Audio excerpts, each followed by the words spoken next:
శ్రీ గురుభ్యో నమ. హరి ఓం. శ్రీ మాణిక్యాంబా సమేత భీమేశ్వరాయ నమ. మనం మాణిక్యాంబా సమేత భీమేశ్వర స్వామి వారిని పురస్కరించుకుని భీమఖండంలో భాగంగా అనేకమైనటువంటి నక్షత్ర పాదలింగాలను అయితే మనం దర్శనం చేసుకుంటూ మన ఛానల్ ద్వారా వస్తున్నాం. అయితే మనం ఇప్పటికే అనేకమైనటువంటివి చూడడం జరిగిందండి. ఈరోజు మనం చెప్పుకునేటువంటి నక్షత్రం ఏమిటి, ఆ పాదలింగం ఎక్కడుంది ఏమిటి అనే దానికోసం ఒకసారి చూద్దాం. ఇప్పుడు చూసేటువంటిది చిత్తా నక్షత్రం 2వ పాదము. స్వామివారి పేరు పార్వతీ అగస్త్యేశ్వర స్వామివారు. ఇది ఎక్కడ ఉంది ఏమిటి అనేది తెలుసుకుందాం. చిత్తా నక్షత్రానికి అధిష్టాన దేవత ఎవరు? ముందుగా త్వష్ట అనేటువంటి దేవత. అలాగే ఈ చిత్తా నక్షత్రం 2వ పాదం ఏ రాశిలోకి వస్తుంది అంటే కన్యారాశిలోకి వస్తుంది. ఈ కన్యారాశికి అధిపతి ఎవరు? బుధుడు. ఈ యొక్క బుధగ్రహం యొక్క అనుగ్రహం ఉంటేనే మనకి కూడా సంపూర్ణమైనటువంటి బుద్ధి అలాగే మంచి తెలివితేటలు కూడా లభిస్తాయి అని చెప్పబడుతోంది. మరి ఈ చిత్తా నక్షత్రం 2వ పాదం అర్తమూరు గ్రామంలో ఉందండి. ఈ అర్తమూరు అంటే ఎలా వెళ్ళాలి అంటే మండపేట దగ్గర ఉంది. ఇది మండపేట తాపేశ్వరం నుంచి అర్తమూరు చేరుకోవచ్చు. అలాగే మండపేట దాటిన తర్వాత మనకి పెడపర్తి అనేటువంటి గ్రామం వెళుతూ ఉండగానే మధ్యలో మనకి ఒక పెద్ద చెట్టు బస్ స్టాప్ అయితే ఉంటాయి. ఆ లోపలికి అంటే ఎడమవైపు తీసుకుని మనం లోపలికి వెళ్ళినట్లయితే ఈ అర్తమూరు గ్రామం అనేది మనం చేరుకోగలుగుతాం. ఈ అర్తమూరులో శివాలయం అంటే ఎవరైనా చెప్తారు.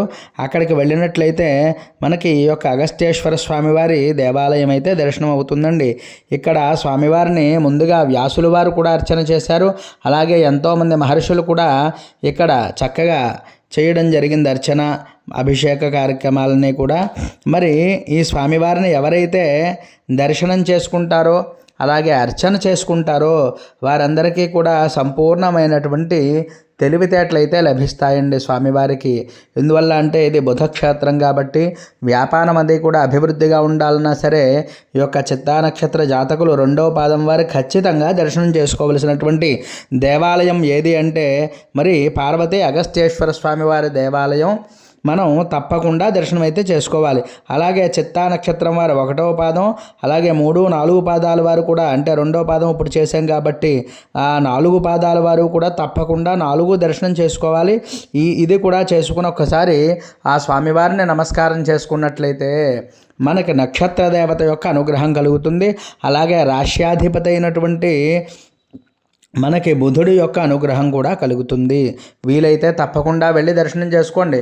వీలు లేనివారైతే మన వీడియోలో చూసి దండం పెట్టుకోండి. ఎందువల్ల అంటే మనకు అవకాశం ఉన్నవారు ఉంటారు, లేనివారు ఉంటారు. కాబట్టి మనం ఇది యొక్క నక్షత్ర దేవత యొక్క అనుగ్రహం ఇవన్నీ కూడా నక్షత్ర పాదలింగం ఎక్కడుంది ఎలా వెళ్ళాలి అనేది తెలుసుకున్నట్లయితే మనం చాలా సులువుగా వెళ్తాం. ఎప్పుడైనా మనం మండపేట వెళ్ళేటువంటి పని వచ్చి మనం అక్కడికి వచ్చినట్లయితే ఓహో ఇక్కడ ఈ దేవాలయం ఉంది మనం దర్శనం చేసుకోవాలి లేదా అభిషేకం చేసుకోవాలి అని చెప్పి అనుకుని రావడానికి వీలవుతుంది అని చెప్పి మాణిక్యాంబా సమేత భీమేశ్వర స్వామివారి అనుగ్రహంతో చక్కగా ఇటువంటి 108 లింగాలు అయితే మనం చేయడం జరుగుతోందండి.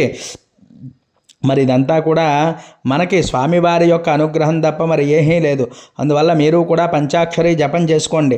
త్వష్టాయ నమః. చిత్తా నక్షత్ర జాతకులు త్వష్టాయ నమః అంటూ జపం చేసుకోవాలి. మరి తప్పకుండా ఈ వీడియో మీకు నచ్చినట్లయితే లైక్ చేయండి. ఎవరికైనా ఉపయోగపడుతుంది అంటే పంపండి. ఇంకా ఎవరైనా మన ఛానల్ సబ్స్క్రైబ్ చేయకపోతే సబ్స్క్రైబ్ చేయండి. ఈ వీడియోని మీకు నచ్చినట్లయితే లైక్ చేయండి. ఎంతోమందికి పంపించి పుణ్యం చేసుకోండి. హరి